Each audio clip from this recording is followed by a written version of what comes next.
大家好, les pregunto, ¿qué es lo primero que se les viene a la mente cuando hablamos de comida saludable? ¿Cuántos de ustedes se acordaron de esta imagen? La famosa pirámide alimenticia. Hoy les quiero contar la historia de cómo una persona fue responsable de la epidemia global de la diabetes tipo 2, la obesidad y las enfermedades cardiovasculares. De igual manera, ayudó a ganar billones de dólares a la industria farmacéutica, alimenticia y agrícola. Pero lo peor de todo fue que nos programó a tenerle miedo al colesterol y a la grasa saturada a la hora de comer, convirtiéndolos en el enemigo número uno de cualquier dieta saludable. Todos los beneficios asociados con los alimentos bajos en grasa y colesterol fueron basados en una hipótesis planteada por un fisiólogo llamado Ancel Keys. La idea de no consumir la grasa ni el colesterol le surgió después de analizar los hábitos alimenticios de 7 países, donde encontró que los países que consumían más grasas tenían más muertes por ataques al corazón. Explicó que era una teoría muy simple y fácil de entender. Si comes grasa, vas a engordar y el alto nivel del colesterol va a tapar tus arterias, causando problemas cardiovasculares que pueden causar hasta la muerte. La hipótesis de Ancel Keys fue rápidamente aceptada por el Departamento de Agricultura, el Departamento de Alimentos y Drogas, la Asociación Americana de Diabetes, la Asociación Americana del Corazón y la Asociación Americana de Médicos. Y de esta manera comenzó la campaña mundial contra la grasa y el colesterol. Con el fin de difundir esta hipótesis, se crea la famosa pirámide alimenticia, que fue distribuida por todos los rincones del mundo, incluyendo a escuelas, hospitales y hasta en la tele. Hicieron todo lo necesario para que desde los más jóvenes hasta los más viejos de nuestra sociedad siguieran estas recomendaciones a la hora de comer. Lo que no mencionó Ancel Keys es que para llegar a su hipótesis había comenzado con 22 países como base, pero al darse cuenta de que no todos los países le producían el mismo resultado, decidió descartar a 15 países y solo incluir a los 7 países que sí le servirían para plantear su hipótesis. Después de 3 décadas, ¿nos sirvieron estas recomendaciones? ¿Se cumplieron los objetivos de la pirámide alimenticia? Basado en un estudio conducido por el Departamento de Salud en los Estados Unidos, los hábitos de consumo dio un giro significante a partir de las recomendaciones sugeridas en la pirámide alimenticia. Tal como lo vemos en este gráfico, la población en general hizo un cambio drástico en su selección de macronutrientes, reemplazando las grasas por carbohidratos, incrementando al consumo de carbohidratos a un 60% de su dieta cotidiana. En el siguiente gráfico podemos apreciar que todo lo que nos aconsejaron no comer, comimos menos, y todo lo que nos aconsejaron comer, comimos más, siguiendo al pie de la letra todas las recomendaciones ilustradas en la pirámide alimenticia. Cabe destacar que dentro de los alimentos que más agregamos a nuestra dieta fueron el aceite vegetal con un 87% de incremento, seguidos por los granos y cereales con un 28%. Por otro lado, dentro de los alimentos que menos consumimos fueron la leche entera con una baja del 79%, junto con las carnes y grasas saturadas con un 28%. Sin lugar a duda, los consumidores aceptaron y respondieron positivamente a las recomendaciones de la pirámide alimenticia. Pero ¿cuál fue la sorpresa? En el último estudio que realizó el Departamento de Salud, se descubrió que en los últimos 30 años el nivel de obesidad ha aumentado a más del doble y la diabetes tipo 2 se ha convertido en una epidemia global afectando a niños y adultos en todo el mundo. En los Estados Unidos, 1 de cada 3 niños son obesos y entre los adultos, 4 de cada 10 son obesos. Estas son cifras muy alarmantes. ¿Pero qué hicimos mal? Si seguimos todas las recomendaciones que nos dieron, vamos a analizar esto. La obesidad y la diabetes tipo 2 era casi inexistente antes de los años 70. ¿Pero qué ha cambiado desde entonces? La respuesta es muy sencilla. Con el temor de engordar y tener problemas cardiovasculares en el futuro, evitamos el consumo de grasas y los reemplazamos por carbohidratos tales como el maíz, la harina, el trigo, el cereal y todos sus derivados. Alimentos como el pan, el arroz, la pasta y la tortilla se convirtieron en los protagonistas de nuestra mesa desde el desayuno hasta la cena, cumpliendo con el 65% de consumo diario recomendado por la pirámide alimenticia. Ya 30 años después, y mediante estudios clínicos, se descubre que existe una relación directa entre el consumo de carbohidratos y el nivel de obesidad y la diabetes tipo 2. En otras palabras, los carbohidratos deberían de tomar el papel de enemigo de nuestra dieta y no las grasas saturadas. Como se pueden dar cuenta, por más de 30 años fuimos utilizados como ratas de laboratorio en el experimento más grande del mundo en toda nuestra historia. Los únicos que ganaron fueron los agricultores, que al principio no sabían qué hacer con sus cosechas y terminaron siendo los mayores productores y exportadores de granos y cereales, convirtiéndolos en una industria multibillonaria. Los grandes laboratorios tampoco se quedaban atrás. Para tratar a tantos casos de enfermedades causadas por la obesidad y la diabetes, tuvieron que globalizar sus operaciones para darle abasto a todas las personas que dependían de sus remedios. En otras palabras, los adictos son en este caso los enfermos y los laboratorios son los carteles de la droga, convirtiendo a la industria farmacéutica en una de las más rentables del mundo.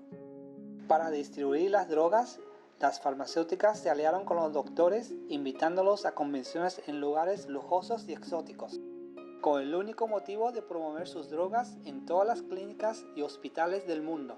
Adicionalmente, ofrecían incentivos económicos para los doctores reconocidos en sus ramos y profesores de las grandes universidades para que escribieran artículos favorables de sus fármacos y así facilitar la aprobación del Departamento de Alimentos y Drogas de los Estados Unidos. Todo esto es un negocio redondo que pocos saben. Y es una cadena que involucra a los políticos, a los productores de alimentos y a las farmacéuticas, que apoyados por los médicos y hospitales en todo el mundo, cierran este negocio redondo. Bueno, ahora que ya conocen los motivos reales detrás de la pirámide alimenticia, vamos a volver al tema de por qué los carbohidratos son peores que la grasa y el colesterol. Empecemos por definir cuáles son los nutrientes esenciales para nuestro organismo y cuáles no. El agua. Todos sabemos que el agua es un elemento esencial para el cuerpo humano. Podemos estar meses sin comer, pero no podemos estar ni una semana sin tomar agua. Las grasas son esenciales porque contienen ácidos grasos que nuestro cuerpo necesita para la producción de hormonas básicas como la testosterona y el estrógeno. Los ácidos grasos son esenciales porque nuestro cuerpo no lo puede producir y por lo mismo debemos de ingerirlo. Cabe mencionar que la grasa produce más energía por gramo que las proteínas o carbohidratos. Proteínas, derivado de la palabra griega proteus, que significa de principal o primera importancia.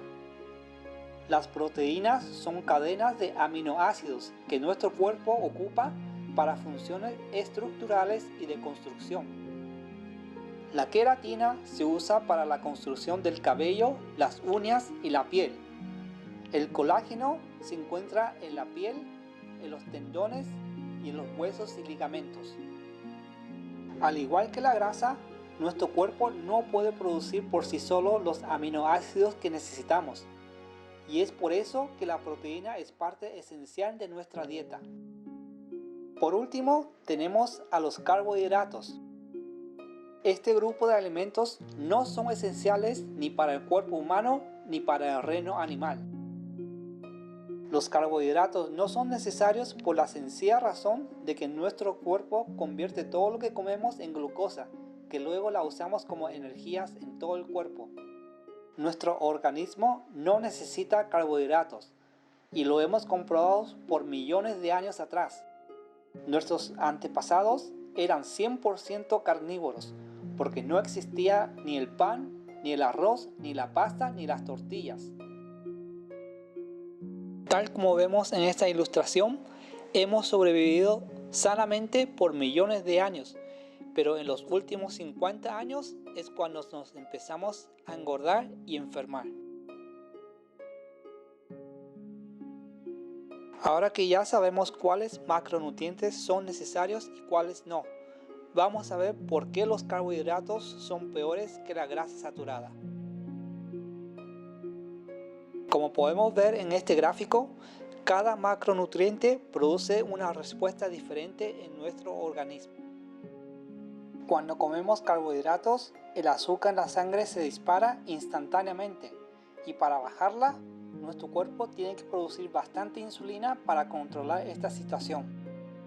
Toda la glucosa que no es usada como energía en ese mismo instante es convertida en grasa y almacenado como reserva para su futuro uso. En términos científicos, este proceso se llama de novo lipogenesis o creación de grasa nueva. Mediante este proceso, nuestro cuerpo va acumulando grasa gradualmente y asimismo vamos aumentando los kilos poco a poco. El primer lugar donde la insulina manda a la glucosa es en las células y tejidos musculares. Pero cuando ya no le cabe más, la insulina empieza a guardar esta grasa en los órganos internos, tales como nuestro hígado y páncreas. Los carbohidratos son malos para nuestra salud porque los atrapa en un círculo vicioso que es muy difícil de salir. Para los diabéticos, los carbohidratos elevan de manera muy rápida y muy alta nuestra azúcar en la sangre, y esto causa que el páncreas tenga que producir mucha insulina para bajar la glucosa. Mientras más frecuentes sean las comidas, más insulina vas a tener que producir. Y con el pasar del tiempo, tu cuerpo irá desarrollando resistencia a tu propia insulina. La resistencia a la insulina se desarrolla de la misma manera que con todas las otras drogas, sea antibiótico, morfina o cocaína. Con el tiempo, tu cuerpo va perdiendo sensibilidad a estas drogas y vas a tener que aumentar la dosis para producir el mismo efecto deseado. Esto es un círculo vicioso, que tarde o temprano tu páncreas se va a cansar de producir tanta cantidad de insulina y la única forma de bajar tu nivel de azúcar será a través de la inyección con insulina. Pero esto, en vez de ayudarte, empeora más la situación, ya que cada vez vas a tener que inyectarte más insulina para obtener el mismo efecto. Ahora veamos el tema de la obesidad y los carbohidratos. Una dieta alta en carbohidratos es una dieta basada en comidas frecuentes. Y estas causan que se te dispare el azúcar y tu páncreas tenga que producir más insulina cada vez que comas para bajar tu nivel de azúcar. Mientras más producción de insulina, más acumulación de grasa vas a tener, especialmente en tu zona abdominal. Mucha gente le echan la culpa a la cerveza por tener una panza tan grande, sin darse cuenta de que clínicamente esta condición se llama hígado graso, la cual consiste en la acumulación excesiva de grasa en tus órganos internos, tales como el hígado y el páncreas. Y esto de poco a poco va deteriorando el funcionamiento de estos órganos hasta llegar a la cirrosis o colapso total. Lo peor de todo es que por más ejercicio o abdominales que hagas, no vas a poder bajar tu panza, ya que la grasa está acumulada en tus órganos internos y no en los músculos. Tú puedes ejercitar tus músculos, pero no hay manera de que ejercites tu hígado o tu páncreas. ¿Aún no crees que los carbohidratos son malos para nuestra salud? Vamos a ver algunos ejemplos. ¿Saben con qué tipo de alimentos engordan a las vacas? De seguro muchos pensarán que les dan tocino o manteca para que se pongan gordas, pero no. Está científicamente comprobado que mediante la alimentación de carbohidratos como el maíz y otros granos es la forma más rápida y efectiva para engordar al ganado o cualquier tipo de animal. La dieta normal de una vaca es el pasto y no los granos. Los ganaderos, por querer ganar más dinero, deciden cambiarles la dieta de la noche a la mañana sin pensar en las consecuencias que esto lleva para nosotros, los consumidores. Al alimentar a la vaca con cosas que no pertenecen a su dieta normal, esta le produce mucha acidez estomacal, causando úlceras que se infectan con bacterias. Estas bacterias, por el sistema sanguíneo, se filtran hasta el hígado y causan absceso o pus. Y es por este motivo que la mayoría de las vacas necesitan la ayuda de antibióticos para tratar esta condición creada por el ser humano. El segundo ejemplo es el famoso platillo francés llamado foie gras o paté de ganso o pato, considerado uno de los productos más exclusivos en la alta cocina francesa. El foie gras se obtiene a través de la alimentación forzada a estas aves. Por lo general, les meten un tubo en la garganta y les empiezan a meter maíz o cereal, con el único fin de causarles la enfermedad del hígado graso y de esta manera obtener la textura cremosa característico de un buen paté de hígado o paté de ganso. Esto es una práctica milenaria que tiene su origen en Egipto hace más de 5.000 años atrás. Esta información fue revelada por unos arqueólogos que al explorar las tumbas dentro de las pirámides descubrieron varios murales describiendo cómo hacían este proceso con las aves. Con estos dos ejemplos nos podemos dar cuenta de que los científicos saben muy bien que para engordar solo hay que comer carbohidratos y no las grasas. Desafortunadamente, para las vacas y para las aves que son obligadas a comer alimentos que no deben, nosotros, los humanos, estamos libres de escoger lo que comemos. Pero si seguimos una dieta alta en carbohidratos, vamos a terminar igual que las vacas y los gansos. Ahora volvamos a este gráfico para ver cómo reacciona nuestro cuerpo cuando comemos proteínas. Como podemos ver en este caso, las proteínas no causan que nuestro nivel de glucosa se dispare, sino que sube pero más lento y a niveles mucho más bajos que en el caso de los carbohidratos. Y por lo tanto no es necesaria que nuestras células betas produzcan tanta insulina para bajar el azúcar en la sangre. Por último, vamos a ver cómo reacciona la insulina cuando comemos grasas saturadas. Tal como podemos ver en este gráfico, el consumo de grasas no produce ninguna reacción a la insulina, ya que las grasas no provocan altos niveles de glucosa en la sangre y por lo tanto no es necesaria la intervención de la insulina para el control de azúcar en la sangre. Y esto tiene varios beneficios para nosotros. La primera es que nos ayuda a no sentir el hambre por muchas horas, ya que nuestro cuerpo necesita varias horas para metabolizar este macronutriente. La segunda es que la grasa nos ayuda a mantener nuestro nivel de glucosa baja a la hora de comer y mucho más estable durante las 24 horas del día. La tercera y la más importante es que debido a que la grasa no eleva el nivel de glucosa, no hay necesidad de producir la hormona insulina. Al no tener la insulina alta, no se almacena grasa en los órganos y como resultado no hay riesgo de desarrollar resistencia a la insulina. La relación entre el consumo de grasa y la obesidad ya fue corregida por los científicos hace un par de años atrás. Solo que no le dieron la misma publicidad que debieron y por lo mismo la mayoría de la gente todavía piensa que si comes grasa vas a engordar. Este dato lo podemos ver a través de la historia de la reconocida revista Time, que en 1961 publicaron que las grasas saturadas eran malísimas para nuestra salud. Luego, en 1984, agregan que las grasas aumentan el nivel de colesterol y por lo tanto el colesterol también eran malos para la salud. Ya después de muchos años de investigaciones y estudios clínicos acerca de los efectos reales de las grasas saturadas en nuestro cuerpo, finalmente publican un artículo que contradice todo lo que dijeron anteriormente, poniendo en su portada la foto de la mantequilla y con el mensaje de coman mantequilla, detallando el por qué los científicos se equivocaron con las grasas en este artículo. En resumen, la diabetes tipo 2 es una enfermedad dietética y como tal debe de ser tratada mediante la dieta y no mediante pastillas o inyecciones. El peor enemigo de nuestra dieta es el carbohidrato y si no eliminan o disminuyen su consumo nunca se van a mejorar de esta enfermedad. Bueno amigos y amigas, quería empezar con este tema primero ya que la nutrición es la clave para revertir tu diabetes. Sin aclarar este primer paso sería muy difícil que funcionen los pasos que siguen. Una vez que hayas logrado eliminar los carbohidratos de tu dieta, podrás ir sumando otros alimentos que promueven un nivel de glucosa más sana para el cuerpo. Y para terminar con este primer capítulo, les quiero decir que en la mayoría de los casos, la diabetes tipo 2 es completamente reversible.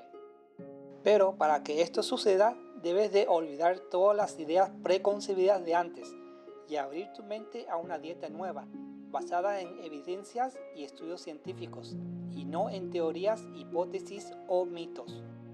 En el próximo capítulo les estaré dando los pasos a seguir para que, al igual que yo, ustedes también puedan liberarse de los fármacos, que solo disfrazan los síntomas de la diabetes, pero no aportan ni ayudan a la recuperación de esta enfermedad. Como siempre, muchas gracias por ver este video y si les gustó el contenido, por favor háganmelo saber mediante un comentario o un like y suscríbanse al canal para que no se pierdan el próximo capítulo. 谢谢大家。